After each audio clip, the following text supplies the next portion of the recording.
When I was 15, I discovered a man hiding in the bedroom of a 5-year-old boy I was babysitting while we were both still inside the house. Even now, 14 years later, I can recall every detail with a clarity that still makes my stomach tighten: the lighting, the silence, even the faint smell of the hallway carpet. Most memories soften with time. Edges blur. Sounds fade. But that night never did. It stayed sharp, like my mind decided it was too important to ever let go. Back then, I believed danger looked obvious. Loud. Chaotic. The kind of thing you see coming. I learned something very different that night. Danger can sit quietly behind ordinary walls, waiting for you to assume everything is fine. It was my first real babysitting job.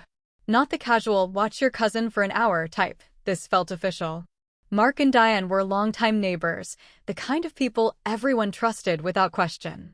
Stable jobs, friendly smiles, a clean lawn, predictable lives. Their house sat on a peaceful suburban street where every home looked nearly identical: warm porch lights glowing against the early evening, trimmed hedges, bikes left harmlessly in driveways. Nothing about that place suggested something could go wrong. Which, I've learned since, is exactly what makes a place dangerous. Because when everything looks safe, you stop looking for threats. My parents dropped me off around 6:30 p.m. The early autumn air carried that quiet chill that sneaks in just after sunset, cool enough for a sweater, not cold enough to shut the windows completely. Mark opened the door already dressed for their night out. Instead of a casual greeting, he shook my hand firmly, like I was starting a new job at his office rather than babysitting his son. Diane called me a lifesaver 3 times in under 5 minutes. At 15, praise like that makes you stand taller. Makes you want to prove you deserve their trust. They walked me through the routine: dinner at 7, one bedtime story, lights out by 8:30.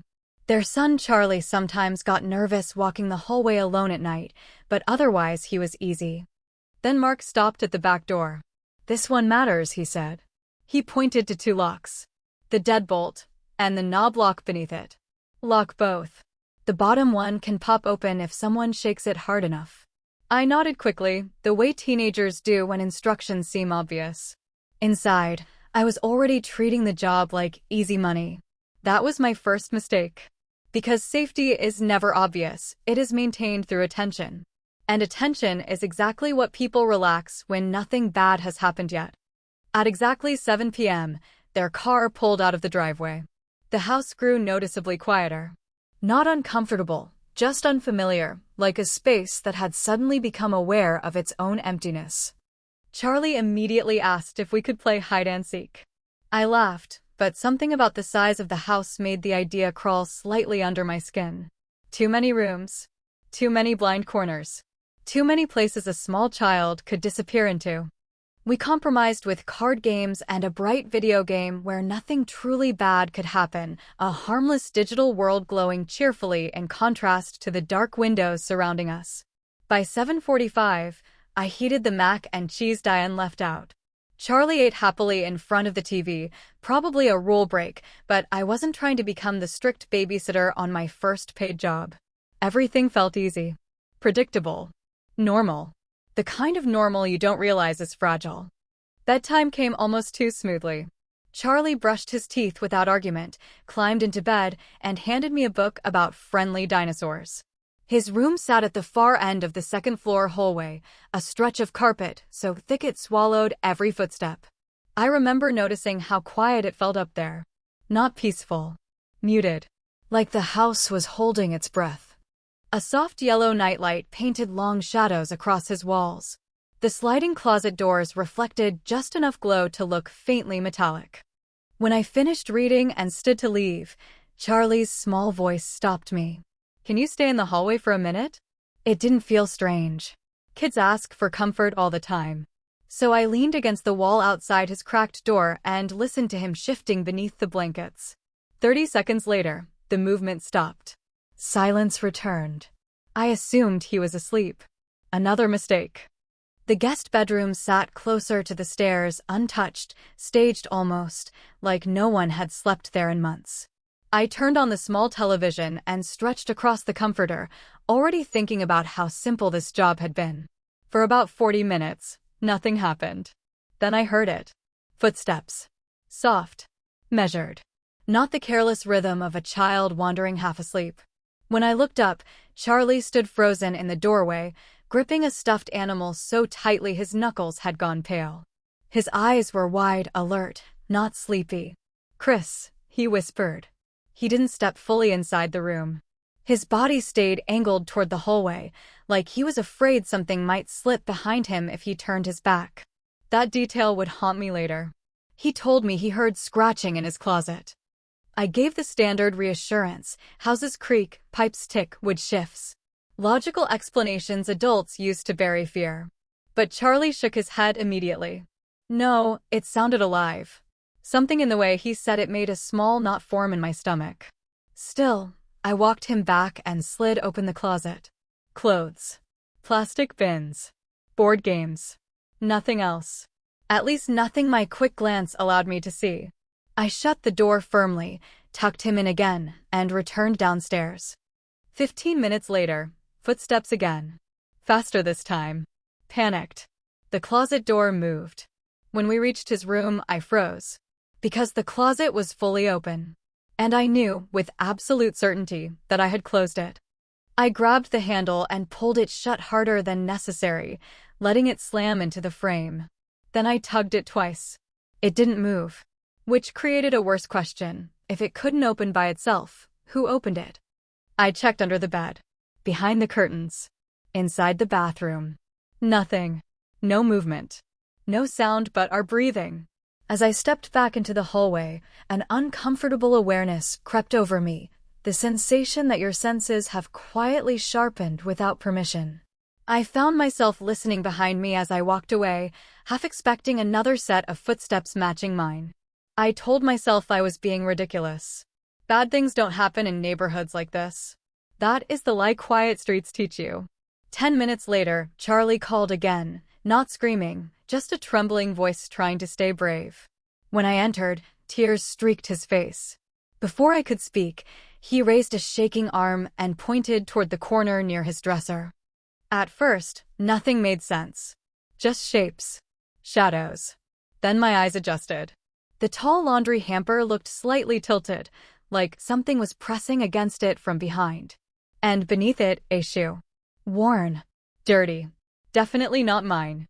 Definitely not a child's. My vision tunneled. Slowly, a shoulder shifted.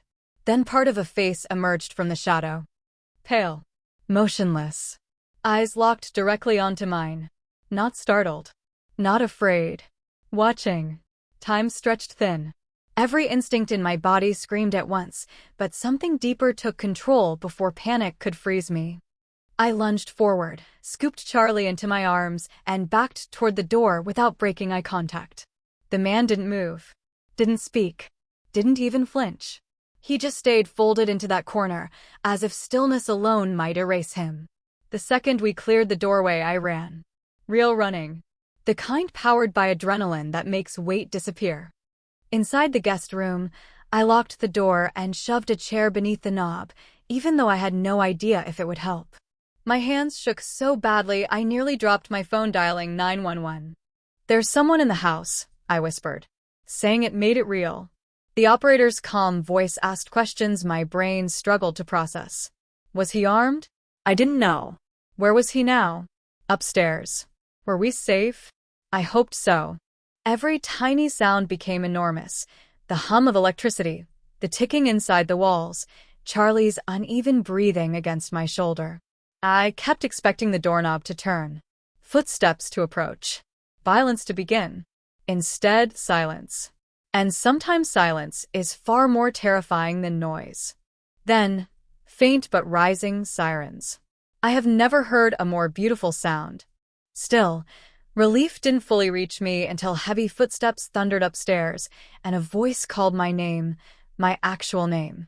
2 officers stood in the hallway, flashlights cutting through the darkness. They searched everything. Closets, bathrooms, garage, every shadow. But the man was gone. The front door hung open. One officer explained what likely happened. The moment I ran, the intruder must have bolted downstairs and slipped out before patrol units arrived. He had been inside long enough to hide, long enough to watch, long enough to wait. When Mark and Diane returned, their evening collapsed into flashing lights and uniformed strangers filling their home. Shock turned into fear, then into the quiet horror every parent understands when they realize how close danger came to their child. Then came the question, were the doors locked?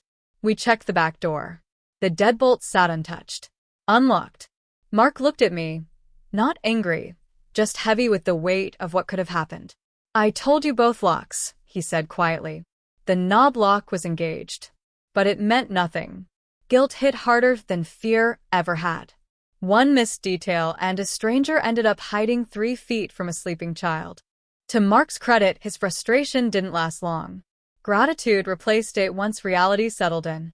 Charlie was alive because he listened to his fear, and because we moved fast. But one question has followed me ever since. What if Charlie hadn't come to get me? What if he tried to be brave? What if I dismissed him one more time? Survival often comes down to seconds. That night, those seconds tilted in our favor. But luck is not protection. I never babysat again. Before that night, danger belonged to headlines, distant things that happened somewhere else. Afterward, I understood something most people spend their lives avoiding. Normal places are not inherently safe. They are simply places where nothing has happened yet. What unsettles me most isn't just that a man broke into the house. It's where he chose to hide. A child's bedroom. Think about the patience that requires, the calculation, the willingness to remain perfectly still while a little boy slept feet away. Police never found him. No arrests. No answers. And sometimes, even now, I still wonder how long he had been inside that house before Charlie heard the closet. Or how many nights he might have been watching, waiting for someone to forget the second lock. Because monsters rarely look like monsters. Sometimes they look like shadows behind a laundry hamper, waiting for you to believe everything is fine.